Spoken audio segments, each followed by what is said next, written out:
ഏവർക്കും മിട്ടാസിന്റെ മറ്റൊരു വീഡിയോയിലേക്ക് സ്വാഗതം. ഇന്ന് നമ്മൾ കാണാൻ പോകുന്നത് ദ ബെസ്റ്റ് ട്രിമസ്റ്റർ ഓഫ് പ്രഗ്നൻസി. അതായത് നമ്മുടെ പ്രഗ്നൻസി പീരീഡിനെ 3 ട്രിമസ്റ്റേഴ്സ് ആയിട്ട് നമ്മൾ തിരിച്ചിട്ടുണ്ട്. അതിൽ ഏറ്റവും ബെസ്റ്റ് ആയിട്ടുള്ള പാർട്ടിനെ പറ്റിയാണ് നമ്മൾ ഇന്ന് ഡിസ്കസ് ചെയ്യാൻ പോകുന്നത്.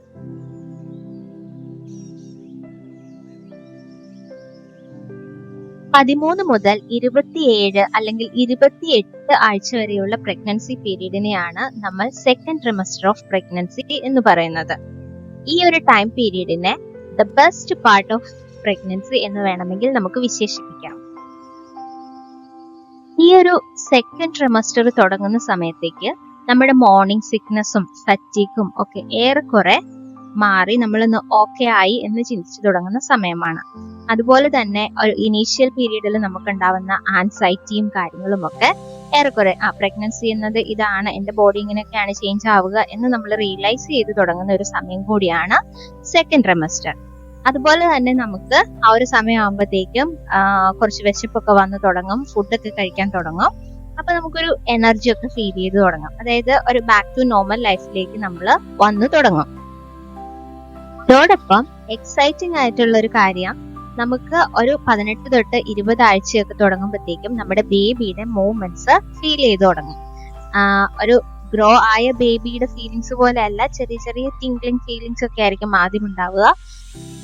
എൻ്റെ ഒരു എക്സ്പീരിയൻസ് വെച്ചിട്ട് ഫസ്റ്റ് പ്രഗ്നൻസി എനിക്ക് പോസ്റ്റീരിയർ പ്ലാസൻ്റ ആയിരുന്നു. അതുകൊണ്ട് തന്നെ ഒരു 16 വീക്സ് ഒക്കെ ആയപ്പോഴത്തേക്കും എനിക്ക് മൂവ്മെന്റ്സ് ഫീൽ ചെയ്ത് തുടങ്ങി. എന്നാൽ സെക്കൻഡ് പ്രഗ്നൻസിയിൽ ആൻറ്റീരിയർ പ്ലാസൻ്റ ആയിരുന്നു. അതുകൊണ്ട് തന്നെ വളരെ ലേറ്റ് ആയിട്ടാണ് എനിക്ക് മൂവ്മെന്റ്സ് കിട്ടി തുടങ്ങിയത്.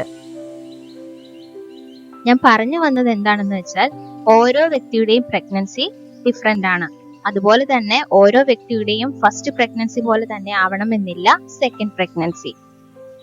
ഇനി ഈ ഒരു ടൈം പീരീഡിൽ നമുക്ക് ഒരു 4 വീക്സ് കൂടുമ്പോഴൊക്കെ ആയിരിക്കും നമ്മുടെ പ്രീനേറ്റൽ അപ്പോയിന്റ്മെന്റ്സ് ഒക്കെ ബുക്ക് ചെയ്യുന്നത്.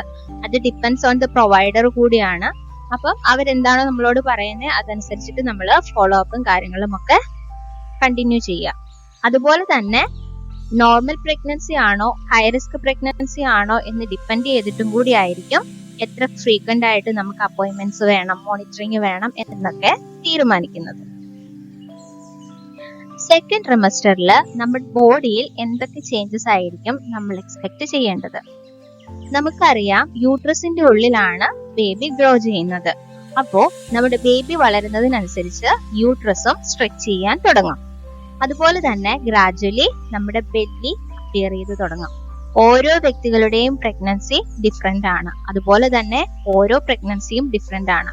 ഫസ്റ്റ് പ്രഗ്നൻസിയിൽ ഉള്ളതുപോലെ തന്നെ ആവണമെന്നില്ല സെക്കൻഡ് പ്രഗ്നൻസിയിലെ ഫീച്ചേഴ്സ് അപ്പിയർ ചെയ്യുന്നത്. അപ്പം ഒരിക്കലും നമ്മൾ പ്രഗ്നൻസിനെ കമ്പയർ ചെയ്യാൻ പോവാതിരിക്കുക എന്നുള്ളതാണ് നമ്മുടെ പീസ് ഓഫ് മൈൻഡിന് ഏറ്റവും ബെസ്റ്റ് ആയിട്ട് എനിക്ക് തോന്നിയിട്ടുള്ളത്. ഇനി ഈ ഒരു ടൈം പീരീഡിൽ നമ്മൾ പതിയെ ഫുഡൊക്കെ കഴിച്ചു തുടങ്ങുന്നത് കൊണ്ട് തന്നെ പതിയെ നമ്മൾ വെയിറ്റ് ഗെയിൻ ചെയ്ത് തുടങ്ങും. അതേപോലെ തന്നെ നമ്മുടെ ബ്ലഡ് വോളിയം ഇൻക്രീസ് ചെയ്യും. കുറച്ചും കൂടി തിന്നായിട്ട് നമ്മുടെ ബ്ലഡ് സർക്കുലേറ്റ് ചെയ്ത് തുടങ്ങും. പിന്നെ നമുക്ക് ബേബിയുടെ മൂവ്മെന്റ്സ് ഉറപ്പായിട്ടും ഈ ഒരു പീരീഡിൽ ബേബി മൂവ്മെന്റ്സ് നമുക്ക് ഫീൽ ചെയ്യാൻ തുടങ്ങും. മറ്റ് സിംറ്റംസ് ആണ്, നമുക്ക് നേരത്തെ ഞാൻ പറഞ്ഞതുപോലെ തന്നെ ഡയറ്റ് നല്ല രീതിയിൽ തന്നെ ഇംപ്രൂവ് ചെയ്യാനുള്ള സാധ്യതയുണ്ട് മോസ്റ്റ് ഓഫ് ദ പ്രഗ്നൻസീസിലും. ഇനി നമ്മൾ രാവിലെ ബ്രഷ് ചെയ്യുന്ന സമയത്തൊക്കെ ചെറിയ ബ്ലീഡിംഗ് ഒക്കെ കാണാം ഗംസ് ചെയ്യുന്ന, അത് നോർമൽ ആണ്. അതോടൊപ്പം ചിലരിൽ നോസ് ബ്ലീഡ്സ്, നഴ്സൽ കൺജഷൻ തുടങ്ങിയ കാര്യങ്ങളൊക്കെ കാണാറുണ്ട്. ഇതെല്ലാം എക്സ്പെക്റ്റഡ് ചേഞ്ചസ് ആണ്. ഇനി ലീനിയ നൈഗ്ര, ഇതൊരു കോമൺ ആയിട്ടുള്ള ഹാംലെസ് ഡാർക്ക് വെർട്ടിക്കൽ ലൈൻ നമ്മുടെ ടമ്മിയിൽ അപ്പിയർ ചെയ്യുന്നതാണ്. അത് നമ്മുടെ പ്യൂബിക് ഏരിയ തൊട്ട് നമ്മുടെ ബേബി ഗ്രോ ചെയ്യുന്നതിനനുസരിച്ച് ആ ലൈനിന്റെ ലെങ്തും ഗ്രോ ചെയ്യും. അതായത് യൂട്രസിന്റെ ഹൈറ്റിനനുസരിച്ചിട്ടായിരിക്കും ആ ലൈനും എക്സ്റ്റെൻഡ് ചെയ്ത് പോകുന്നത്. ഈ ഒരു സമയത്ത് തന്നെ നമ്മുടെ ബോഡി ബേബിനെ ഫീഡ് ചെയ്യാൻ വേണ്ടി പ്രിപ്പയർ ചെയ്തുകൊണ്ടിരിക്കുകയായിരിക്കും. അപ്പൊ നമ്മുടെ ബ്രസ്റ്റില് അല്ലെങ്കിൽ ഏരിയോളർ റീജിയനിലൊക്കെ ഡാർക്കനിങ് കൂടുതലായിട്ട് നിങ്ങൾക്ക് കാണാൻ സാധിക്കും. യൂട്രസ് ഗ്രോ ചെയ്യുന്നത് കൊണ്ട് തന്നെ നമ്മുടെ റൗണ്ട് ലിഗമെന്റ്സിനൊക്കെ ഇത് സ്ട്രെച്ച് ചെയ്യുമ്പോൾ ഉണ്ടാവുന്ന ഒരു ഡിസ്കംഫർട്ടും പെയിനും ഒക്കെ നിങ്ങൾക്ക് ഫീൽ ചെയ്യുന്നുണ്ടാവും ഈ ഒരു സെക്കൻഡ് ട്രൈമസ്റ്ററിൽ. പിന്നെ ചിലരിലെങ്കിലും ഹാൻഡ്സ്, ഫീറ്റ്സ്, അതേപോലെ തന്നെ ഫേസിലൊക്കെ സ്വെല്ലിങ്ങും കാണാറുണ്ട്. അങ്ങനെയുള്ള സിംറ്റംസ് എന്തെങ്കിലും നിങ്ങൾക്ക് എക്സീഡ് ആവുകയാണെന്ന് തോന്നുകയാണെങ്കിൽ ഇപ്പോൾ തന്നെ നിങ്ങളുടെ പ്രൊവൈഡറെ സമീപിക്കുക. പിന്നെ നമ്മൾ ലോങ് സ്റ്റാൻഡിങ്ങും കാര്യങ്ങളും ഒക്കെ ആണെങ്കിൽ ഓൾറെഡി നമ്മുടെ ബേബിയുടെ വെയിറ്റും കൂടെ നമ്മൾ ബിയർ ചെയ്യുന്നുണ്ട്. അപ്പം ലോവർ എക്സ്ട്രിമിറ്റീസിൽ കൂടുതൽ ബ്ലഡ് പൂള് ചെയ്യാനും നമ്മളിപ്പം പ്രൊലോങ്ഡ് സ്റ്റാൻഡിങ് ആണെങ്കിൽ വെരിക്കോസ് വെയിൻ വരാനുള്ള സാധ്യത വളരെ കൂടുതലാണ്. അതുകൊണ്ട് പ്രഗ്നൻസി പീരീഡിൽ ഫ്രീക്വന്റ് ആയിട്ടുള്ള റെസ്റ്റും അതുപോലെ തന്നെ ഫുഡ് ആൻഡ് എലിവേഷനും എൻഷുർ ചെയ്യുക in order to prevent varicose vein. അതുപോലെ തന്നെ സെക്കൻഡ് ട്രൈമസ്റ്ററിൽ കണ്ടു തുടങ്ങുന്ന മറ്റൊരു കാര്യമാണ് സ്ട്രെച്ച് മാർക്സ്. അത് കൂടുതലായിട്ട് നമ്മുടെ ടമ്മി, ഫേസ്, അതേപോലെ തന്നെ തൈ ഇവിടങ്ങളിലൊക്കെയാണ് ഈ സ്ട്രെച്ച് മാർക്സ് കണ്ടു തുടങ്ങുക. കൂടുതലും ഡാർക്ക് പിഗ്മെന്റഡ് ആയിരിക്കും. സെക്കൻഡ് ട്രൈമസ്റ്ററിൽ ഏതൊക്കെ ടെസ്റ്റുകളാണ് നിങ്ങൾ നിർബന്ധമായും ചെയ്തിരിക്കേണ്ടത്? ആദ്യമേ തന്നെ നിങ്ങളുടെ ബ്ലഡ് ഗ്രൂപ്പും RH ഫാക്ടറും നിങ്ങൾ നിർബന്ധമായും അറിഞ്ഞിരിക്കണം. എന്തിനാണെന്ന് വെച്ചാൽ ഒരു പരിധിവരെ RH ഇൻകോമ്പാറ്റബിലിറ്റി കൊണ്ടുള്ള ഇഷ്യൂസ് നമുക്ക് പ്രിവെന്റ് ചെയ്യാൻ പറ്റും. ഫോർ എക്സാമ്പിൾ, ഇപ്പം RH നെഗറ്റീവ് ആയിട്ടുള്ള ഒരമ്മയ്ക്ക് RH പോസിറ്റീവ് ആയിട്ടുള്ള ഒരു ബേബി ഉണ്ടായി എന്ന് വിചാരിക്കുക. ആദ്യത്തെ പ്രഗ്നൻസിയിൽ വലിയ പ്രശ്നങ്ങളൊന്നും ഉണ്ടാവില്ല. എന്നാൽ രണ്ടാമത്തെ പ്രഗ്നൻസിയിൽ അമ്മയുടെ ഇമ്മ്യൂൺ സിസ്റ്റം ബേബിയുടെ രക്തത്തിലുള്ള റെഡ് ബ്ലഡ് സെൽസിന് എഗെയിൻസ്റ്റ് ആയിട്ട് ആന്റിബോഡീസ് പ്രൊഡ്യൂസ് ചെയ്യുകയും അത് ഫീറ്റൽ ഡെത്തിന് കാരണമാവുകയും ചെയ്തേക്കാം.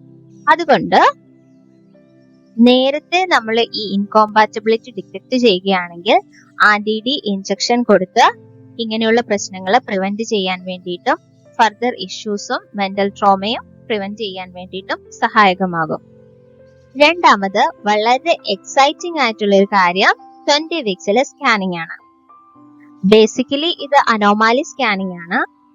കേരളത്തിൽ എങ്ങനെയാണെന്ന് എനിക്ക് അറിയില്ല, കാരണം എനിക്ക് അവിടെ ഒരു എക്സ്പീരിയൻസ് ഇല്ല. പക്ഷെ ഇവിടെ നമുക്ക് സ്കാൻ ചെയ്യുന്ന സമയത്ത് നമ്മുടെ നേരെ ഒരു സ്ക്രീൻ ഉണ്ടാവും. അൾട്രാസൗണ്ട് മെഷീന്റെ സ്ക്രീൻ ഇപ്പോൾ സോണോഗ്രാഫറുടെ നേരെ ഉണ്ടാവും. ഇപ്പോൾ നമുക്ക് ആ സ്ക്രീനിൽ ഓരോ പാർട്സും അവർ നമുക്ക് കാണിച്ച് ഓരോ ഫീച്ചേഴ്സും കാണിച്ച് നമുക്ക് എക്സ്പ്ലെയിൻ ചെയ്തു തരും. ഭയങ്കര എക്സൈറ്റഡ് ആയിട്ടുള്ള ഒരു ടൈമാണ്. അതോടൊപ്പം നമുക്ക് ഓൾമോസ്റ്റ് ബേബിയുടെ ജെൻഡർ അറിയാൻ സാധിക്കും. നമ്മുടെ ഡിസിഷൻ ആണ്. നമ്മളോട് ചോദിക്കും, നിനക്ക് ജെൻഡർ അറിയണോ വേണ്ടയോ എന്ന് ചോദിക്കും. അപ്പൊ നമുക്ക് അറിയാൻ താല്പര്യമുള്ള പേരൻസ് ആണെങ്കിൽ നമുക്ക് ചോദിക്കാം, അവരപ്പോ പറഞ്ഞു തരും. ഇനി ഈ ജെൻഡർ റിവീലിംഗ് എന്നും പറഞ്ഞൊരു ഫംഗ്ഷൻ ഉണ്ട്. അപ്പൊ അതിനു വേണ്ടി ചിലരൊക്കെ ഇപ്പം എല്ലാം നമ്മുടെ ഡിസിഷൻസ് ആണ്, നമ്മുടെ ഹെൽത്ത് ഇൻഫോർമേഷൻസിന്റെ കോൺഫിഡൻഷ്യാലിറ്റി അത് നമ്മളാണ് തീരുമാനിക്കുന്നത്. അപ്പം അമ്മയ്ക്ക് മാത്രം അറിഞ്ഞാൽ മതി എന്നുണ്ടെങ്കിൽ അമ്മയ്ക്ക് മാത്രമായിട്ട് അവർ പറയും. ഇനി ബയോളജിക്കൽ പാർട്ട്ണറിന് കൂടി അറിയണം, അല്ലെങ്കിൽ ഇപ്പൊ പാർട്ട്ണർ മാത്രം അറിഞ്ഞാൽ മതി, അമ്മയ്ക്ക് അറിയണ്ട, ജെൻഡർ റിവീലിങ്ങിന് അറിഞ്ഞാൽ മതി, സർപ്രൈസ് ആയിട്ട് ചെയ്യണം, അങ്ങനെയൊക്കെ ഉണ്ടെങ്കിൽ അങ്ങനെയും ജെൻഡർ അറിയാൻ സാധിക്കും. ജെസ്റ്റേഷണൽ ഡയബറ്റിസ് മെലിറ്റസ് വരാനുള്ള സാധ്യത സ്ക്രീൻ ചെയ്യുന്നതും ഈ ഒരു ടൈം പീരീഡിലാണ്. അതുപോലെ തന്നെ ബേബി ഫാസ്റ്റ് ആയിട്ട് ഗ്രോ ചെയ്യുകയാണ്. അപ്പം നമ്മുടെ അമ്മയുടെ ബോഡിയിൽ നിന്ന് തന്നെയാണ് കാൽസ്യവും അയണും ഒക്കെ ബേബിക്ക് കിട്ടുന്നത്. അപ്പം അനീമിയക്കുള്ള റിസ്ക് എന്തെങ്കിലും ഉണ്ടോ എന്നൊക്കെ അറിയാൻ വേണ്ടിയിട്ട് CBC ഉറപ്പായിട്ടും ഈ ഒരു ട്രൈമസ്റ്ററിൽ നമ്മൾ സ്ക്രീൻ ചെയ്ത് നോക്കണം. മറ്റൊരു കാര്യം കൂടി ഇതിന്റെ കൂടെ ഞാൻ ആഡ് ചെയ്തുകൊള്ളട്ടെ. ഈ ജെൻഡർ റിവീലിംഗ് എന്ന് പറയുമ്പോൾ അത് 100% ആക്യുറേറ്റ് ആണെന്ന് ആരും ഉറപ്പൊന്നും പറയുന്നില്ല. ഇറ്റ്സ് ലുക്സ് ലൈക്ക് അല്ലെങ്കിൽ similar to the features of female baby or male baby എന്നാണ് നമ്മളോട് പറയുക. എന്തൊക്കെ പ്രിപ്പറേഷൻസ് ആണ് സെക്കൻഡ് ട്രൈമസ്റ്ററിൽ നമ്മൾ ചെയ്യേണ്ടത്? പ്രധാനമായിട്ടും ബർത്ത് ക്ലാസ്സസ് ഒക്കെ അറ്റൻഡ് ചെയ്യാനുള്ള ഓപ്പർച്യൂണിറ്റി ഉണ്ടെങ്കിൽ അതൊക്കെ അറ്റൻഡ് ചെയ്ത് നിങ്ങൾ മോഡ് ഓഫ് ഡെലിവറിയെ പറ്റി ഒരു അവയർനെസ് ഉണ്ടാക്കി വെക്കുക. ഒരു പരിധിവരെ പെട്ടെന്നുണ്ടാകുന്ന ഡെലിവറി സമയത്ത് ഉണ്ടാവാൻ സാധ്യതയുള്ള ട്രോമാസ് അവോയ്ഡ് ചെയ്യുന്നതിന് വേണ്ടി ഇത് നിങ്ങളെ ഹെൽപ്പ് ചെയ്യും. അടുത്തതായി ആഫ്റ്റർ ഡെലിവറി ഏറ്റവും ഇമ്പോർട്ടന്റ് ആയിട്ടുള്ള കാര്യമാണ് ബ്രസ്റ്റ് ഫീഡിങ്. ബ്രസ്റ്റ് ഫീഡിങ്ങിനെ പറ്റി ബേസിക് ആയിട്ടുള്ള കാര്യങ്ങളൊക്കെ നിങ്ങൾ അറിഞ്ഞു വെക്കുക. ലാച്ചിങ് മെത്തേഡ്സ്, ബ്രസ്റ്റ് ഫീഡിങ്ങിനെ ഹെൽപ്പ് ചെയ്യാൻ വേണ്ടിയിട്ട് നമുക്ക് എന്തൊക്കെ ചെയ്യാം, സപ്പോർട്ടീവായിട്ട് നമുക്ക് എന്തൊക്കെ തിങ്സ് വാങ്ങി സ്റ്റോർ ചെയ്യാം, ഇങ്ങനെയുള്ള കാര്യങ്ങളൊക്കെ നിങ്ങൾ അറിഞ്ഞു വെക്കാൻ ശ്രമിക്കുക. ബ്രസ്റ്റ് ഫീഡിങ് ബേബിക്ക് അത്രത്തോളം ഇമ്പോർട്ടന്റ് ആണ്. അപ്പം ആ ഒരു പ്രയോറിറ്റി നിങ്ങൾ ഈ ഒരു ടൈം പീരീഡിൽ കാണിക്കുക. മറ്റൊരു കാര്യം, നമ്മൾ എല്ലാവരും ഡെലിവറി, പ്രഗ്നൻസി എന്നൊക്കെ പറയുമ്പോഴത്തേക്കും ഏറ്റവും ബെസ്റ്റ് ആയിട്ടുള്ള ഗൈനക്കോളജിസ്റ്റിനെ അന്വേഷിച്ച് പോകാറുണ്ട്. പക്ഷെ പീഡിയാട്രീഷ്യനെ പറ്റി ചിന്തിക്കാറില്ല. നോർമൽ പ്രഗ്നൻസി ആണെങ്കിലും ഹൈ റിസ്ക് പ്രഗ്നൻസി ആണെങ്കിലും ആഫ്റ്റർ ഡെലിവറി ബേബിയുടെ സിറ്റുവേഷൻ നമുക്കറിയില്ല. മേ ബി അവർ ഹെൽത്തി ആയിരിക്കാം, മേ ബി അവർക്ക് എന്തെങ്കിലും മെഡിക്കൽ നീഡ്സ് ഉണ്ടായിരിക്കാം. അപ്പോൾ ആ സമയത്ത് അവരെ സപ്പോർട്ട് ചെയ്യാൻ പറ്റിയ ബെസ്റ്റ് പീഡിയാട്രീഷ്യനെ കൂടി നിങ്ങൾ അറിഞ്ഞു വെക്കുക. അടുത്തതായിട്ട് നമുക്കിപ്പം ഹോസ്പിറ്റൽ ഫെസിലിറ്റീസ് ഒക്കെ വളരെയധികം നമ്മുടെ കേരളത്തിൽ അവൈലബിൾ ആണ്. അതേപോലെ തന്നെ കുറച്ചും കൂടെ ഹോസ്പിറ്റൽസ് ഒക്കെ ഫ്രണ്ട്ലി ആണ്. അപ്പൊ നമുക്ക് ഹോസ്പിറ്റൽ ടൂർ ഒക്കെ കണ്ടക്ട് ചെയ്ത് എവിടെ ഡെലിവറി ആവണം, അല്ലെങ്കിൽ അവിടുത്തെ ഡെലിവറി പ്രൊസീജിയേഴ്സ് ഒക്കെ എങ്ങനെയാണ് എന്നുള്ള കാര്യങ്ങളൊക്കെ നേരത്തെ തന്നെ അറിഞ്ഞു വെക്കാനുള്ള ഓപ്പർച്യൂണിറ്റീസ് ഇപ്പോൾ നിലവിലുണ്ട്. മറ്റൊരു കാര്യം, നമ്മുടെ ഹോസ്പിറ്റൽ ബാഗ് പ്രിപ്പയർ ചെയ്ത് തുടങ്ങുക എന്നുള്ളതാണ്. ഇഫ് ഇൻ കേസ് എന്തെങ്കിലും ഒരു എമർജൻസി വരികയാണെങ്കിൽ പെട്ടെന്ന് ഹോസ്പിറ്റലിലേക്ക് പോകുമ്പോൾ വലിച്ചു വാരി ഓടി പോകുന്നതിലും വളരെ ബെറ്റർ ആണ് നേരത്തെ തന്നെ നമ്മൾ പ്ലാൻ ചെയ്ത് ഹോസ്പിറ്റൽ ബാഗ് ഒക്കെ പ്രിപ്പയർ ചെയ്ത് പോകുന്നത്. നേരത്തെ നമ്മൾ ജെൻഡർ അറിയുകയാണെങ്കിൽ, മെയിൽ ബേബി ആണെങ്കിൽ മെയിൽ ബേബിയുടെ തിങ്സ് ഒക്കെ വാങ്ങി ബാഗ് ഫിൽ ചെയ്യാം. ഫീമെയിൽ ബേബി ആണെങ്കിൽ ഫീമെയിൽ ബേബിയുടെ സാധനങ്ങളൊക്കെ വാങ്ങി നമുക്ക് ബാഗ് ഫിൽ ചെയ്യാം. ഇനി ജെൻഡർ ഒന്നും അറിയില്ല എന്നുണ്ടെങ്കിൽ ബേസിക് ആയിട്ടുള്ള ബേബി തിങ്സും മെറ്റേണൽ തിങ്സും ഒക്കെ ഫിൽ ചെയ്യാൻ വേണ്ടി ശ്രദ്ധിക്കുക. ഒന്നും വിട്ടുപോകാതെ ബേസിക് ആയിട്ടുള്ള അത്യാവശ്യമായിട്ടുള്ള സാധനങ്ങളെല്ലാം ബാഗിൽ എടുത്തു വെക്കുക എന്നുള്ളതാണ് ഏറ്റവും ഇമ്പോർട്ടന്റ്. അതോടൊപ്പം നമ്മുടെ മെഡിക്കൽ ഡോക്യുമെന്റ്സ് ഒരിക്കലും മറന്നു പോകാതിരിക്കുക. അതുപോലെ തന്നെ ഇമ്പോർട്ടന്റ് ആയിട്ടുള്ള മറ്റൊരു കാര്യമാണ് പാരന്റിങ്. കുട്ടി ഉണ്ടായതിനു ശേഷം നമ്മുടെ എക്സ്പീരിയൻസ് വെച്ചിട്ട് ഓരോ കാര്യങ്ങൾ പഠിക്കുന്നതിലും വളരെ നല്ല കാര്യമാണ് നേരത്തെ തന്നെ പാരന്റിങ്ങിന്റെ ക്ലാസ് ഒക്കെ അറ്റൻഡ് ചെയ്യുക. അപ്പൊ നമുക്ക് ഒരുപാട് ഓപ്പർച്യൂണിറ്റീസ് ഉണ്ട്. ഇപ്പം കേരളത്തിൽ പൊതുവെ എന്റെ ഫ്രണ്ട്സ് ഒക്കെ പറഞ്ഞുള്ള അറിവ് വെച്ചിട്ട് ട്രഡീഷണൽ ആയിട്ട് നമുക്കൊരു വേ ഉണ്ട്, അത് ഫോളോ ചെയ്യുകയാണ് നമ്മൾ ചെയ്യുന്നത്. ഇപ്പം ഒരുപാട് റിസർച്ചും കാര്യങ്ങളും ഒക്കെ നടക്കുന്നുണ്ട്. നമ്മുടെ മെഡിക്കൽ ഫീൽഡ് എത്രത്തോളം ഡെവലപ്ഡ് ആണ്. അപ്പം പുതിയതായിട്ടുള്ള അഡ്വാൻസ്ഡ് ആയിട്ടുള്ള കാര്യങ്ങൾ, റിസർച്ച് ഫൈൻഡിങ്സ് ഒക്കെ നോക്കുക. ബെസ്റ്റ് ആയിട്ട് നമുക്ക് ഏറ്റവും ബെസ്റ്റ് ആയിട്ടുള്ളത് നമ്മുടെ ഹെൽത്തിന് വേണ്ടിയും നമ്മുടെ ബേബിയുടെ ഹെൽത്തിന് വേണ്ടിയും ചൂസ് ചെയ്യുക എന്നുള്ളതാണ് നമുക്ക് ചെയ്യാൻ പറ്റുന്നത്. ട്രഡീഷണലിൽ നിന്ന് മാറി സയന്റിഫിക് ബേസ് ആയിട്ടുള്ള കാര്യങ്ങൾ ചെയ്യാൻ ശ്രദ്ധിക്കുക. ഇനി ഹെൽത്തി ആയിട്ടുള്ള ലൈഫ് സ്റ്റൈൽ മെയിൻറ്റെയിൻ ചെയ്യാൻ വേണ്ടി പ്രത്യേകം ശ്രദ്ധിക്കുക. ഫാമിലിയിലുള്ളവരും അത് എൻഷുർ ചെയ്യുക. അമ്മയുടെ ആരോഗ്യം, മാനസികവും ശാരീരികവുമായ ആരോഗ്യം എങ്ങനെയാണോ അതനുസരിച്ചിട്ടായിരിക്കും നിങ്ങളുടെ ബേബിയും ഉണ്ടാവുക. ഈ ഒരു ടൈം പീരീഡിൽ അച്ഛന്റെ ശബ്ദവും അമ്മയുടെ ശബ്ദവും ഒക്കെ ബേബി തിരിച്ചറിഞ്ഞു തുടങ്ങും നേരത്തെ തന്നെ. ഇപ്പം നിങ്ങളുടെ ബേബിയോട് സംസാരിക്കാനും, ഇപ്പം അച്ഛനും അമ്മയും രണ്ടുപേരും കുട്ടിയോട് സംസാരിക്കാൻ വേണ്ടിയിട്ട് വയറ്റി കിടക്കുമ്പോൾ തന്നെ അവരുമായിട്ട് സംസാരിക്കാൻ ശ്രമിക്കുക. അവരോട് കൂടുതൽ നിങ്ങൾ എത്രത്തോളം ഇന്ററാക്ട് ചെയ്യുന്നോ അതനുസരിച്ച് അവരിൽ നിന്നൊരു റെസ്പോൺസും നിങ്ങൾക്ക് കാണാൻ സാധിക്കും. നിങ്ങൾ ബോണ്ടിങ് എത്രത്തോളം സ്ട്രോങ് ആക്കുന്നോ അത്രത്തോളം ഹാപ്പി ആയിട്ടുള്ള പേരന്റിങ് അല്ലെങ്കിൽ ചൈൽഡ്ഹുഡ് ആയിരിക്കും നിങ്ങൾക്ക് ഉണ്ടാവുക.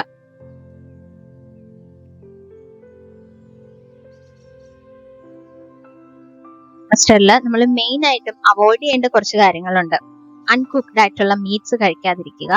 പാസ്ചറൈസ് ആയിട്ടുള്ള diary products maximum completely avoid ചെയ്യുക.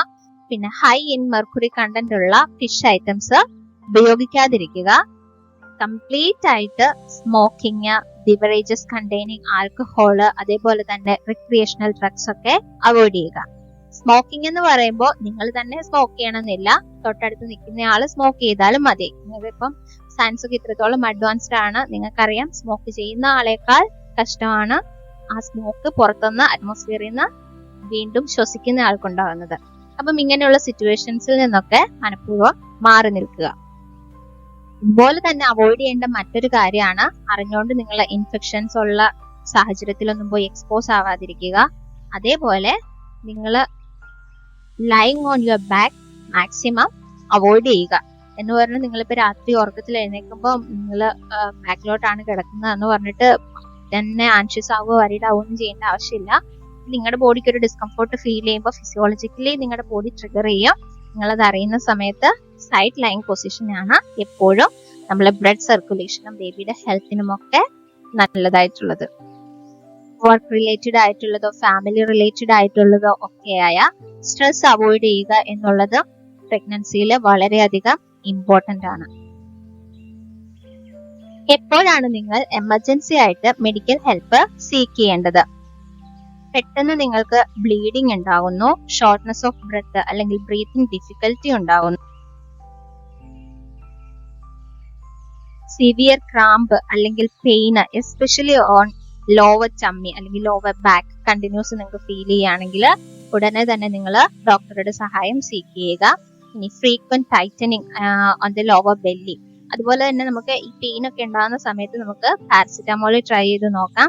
പാരസിറ്റമോൾ ട്രൈ ചെയ്തിട്ടും ഈ പെയിൻ കുറയുന്നില്ലെങ്കിൽ ഉറപ്പായിട്ടും നിങ്ങൾ ഡോക്ടറെ സമീപിക്കുക. Any fluid leak through the vagina നിങ്ങൾക്ക് ഫീൽ ചെയ്യുകയാണെങ്കിൽ ഉടനെ തന്നെ നിങ്ങൾ ഡോക്ടറെ സമീപിക്കുക. ഇനി പ്രഗ്നൻസിയുടെ കാര്യത്തിൽ നമുക്ക് ഒരു കാര്യത്തിനും നമുക്കൊരു എക്സ്പെക്ടേഷൻ വെക്കാൻ പറ്റില്ല. നിങ്ങൾക്ക് അൺയൂഷ്വൽ ആയിട്ട് എന്ത് തോന്നിയാലും നിങ്ങളുടെ ഡോക്ടറെ അല്ലെങ്കിൽ മിഡ് വൈഫിനെ വിളിച്ച് കാര്യം എസ്കലേറ്റ് ചെയ്യുക. മെഡിക്കൽ ഫോളോ അപ്പ് ആവശ്യമുള്ള കാര്യമാണെങ്കിൽ അവർ പറയും, ഉടനെ തന്നെ നിങ്ങൾ ഫോളോ അപ്പ് എടുക്കുക. ഇതാണ് നമ്മുടെ സേഫ് ആയിട്ടുള്ള മെറ്റേണൽ ആൻഡ് ഫീറ്റൽ വെൽബീയിങ്ങിന് ഏറ്റവും ഇമ്പോർട്ടന്റ് ആയിട്ട് നമ്മൾ ചെയ്യേണ്ട കാര്യം. അതുപോലെ തന്നെ ബേബിയുടെ ഹെൽത്തിനും ഫീറ്റൽ വെൽബീയിങ്ങിനും വേണ്ടി വോക്കിംഗ് കഫ് പോലെയുള്ള നമ്മുടെ മിഡ് വൈഫ് അല്ലെങ്കിൽ ഡോക്ടേഴ്സ് അഡ്വൈസ് ചെയ്യുന്ന വാക്സിൻസ് ഒക്കെ കറക്റ്റ് ആയിട്ട് എടുക്കുക. എല്ലാത്തിനും ഉപരി ഇപ്പം നിങ്ങളുടെ ഫസ്റ്റ് പ്രഗ്നൻസി ആണെങ്കിൽ ഹസ്ബൻഡ് വൈഫ് എന്ന ലോകത്തേക്ക് മറ്റൊരു വ്യക്തി കൂടി കടന്നു വരികയാണെന്നുള്ള തിരിച്ചറിവ് നമ്മുടെ മൈൻഡിന് നേരത്തെ കൊടുത്ത് നമ്മൾ പ്രിപ്പയർഡ് ആവുക. ഇത് ജസ്റ്റ് ഒരു ഓവർവ്യൂ മാത്രമാണ്. ഹ്യൂമൻ ബോഡി എന്ന് പറയുന്നത് വളരെയധികം കോംപ്ലിക്കേറ്റഡ് ആണ്. പ്രഗ്നൻസി എന്ന് പറയുന്ന ടൈം പീരീഡിൽ 2 ജീവനുകളാണ് ഒരേ സമയം കൈകാര്യം ചെയ്യപ്പെടുന്നത്. അപ്പം അത് എത്രത്തോളം കോംപ്ലിക്കേറ്റഡ് ആണെന്ന് നിങ്ങൾക്ക് ഇമാജിൻ ചെയ്യാൻ സാധിക്കും. ഞാൻ ഈ വീഡിയോയിൽ എക്സ്പ്ലെയിൻ ചെയ്തിരിക്കുന്നത് ജസ്റ്റ് എൻ്റെ എക്സ്പീരിയൻസസും നോളജും മാത്രമാണ്. ഇൻ ഡെപ്ത് നിങ്ങൾക്ക് അറിയാൻ താല്പര്യമുള്ള വിഷയങ്ങൾ ലേൺ ചെയ്യുക. ഒരുപാട് ക്ലാസ്സസ് ഇപ്പം ഓൺലൈനും അല്ലാതെ ആയിട്ടും ഒക്കെ അവൈലബിൾ ആയിട്ടുണ്ട്. അതൊക്കെ അറ്റൻഡ് ചെയ്യുക by the experts and make yourself ready for the new baby.